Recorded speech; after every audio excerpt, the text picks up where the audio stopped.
After last episode కొన్ని DMs వచ్చినియి. ఇది one side story. ఇదంతా నిజమే కాదా? ఎట్సెట్రా, ఎట్సెట్రా అని చెప్పి. యాహ్! అండ్ హానెస్ట్‌లీ నేను నా స్టోరీ షేర్ చేసుకుంటుంది కూడా ఎందుకు అంటే, నేను చేసిన తప్పులు ఎవరు చేయకూడదు అండ్ త్వరగా ప్యాటర్న్స్ ఐడెంటిఫై చేసి వాళ్ళకి వాళ్ళు హెల్ప్ చేసుకుంటారు అని అంతే.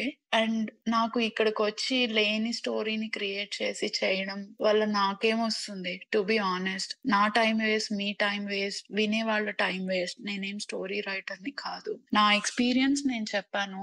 అండ్ హానెస్ట్‌గా చెప్పాలి అంటే నా డివోర్స్ అయిపోయిన తర్వాత నేను మా పేరెంట్స్‌ని కలవడానికి ఇండియా వెళ్ళిన తర్వాత అంటే మమ్మీ ఫ్యామిలీని నా మెమోరీస్ అన్నీ రిమూవ్ చేశాను. I only have the final divorce papers that was granted by judge. Okay. I'll okay. Tell you the reason because అవన్నీ చూసుకొని ఇట్లా మెమోరీస్ లాగా పాపప్ అవుతూ ఉంటాయి కదా! ఎగ్జాక్ట్‌లీ. నాకు అవన్నీ హర్టింగ్ గానే ఉంటాయి. అంటే no matter how strong you are every small thing hurts you.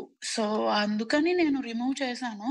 ఒకవేళ నా దగ్గర ఇప్పటికి ఉన్నా కూడా మేబీ నేను షేర్ చేయడానికి విల్లింగ్ ఉండేదాన్ని కాదేమో.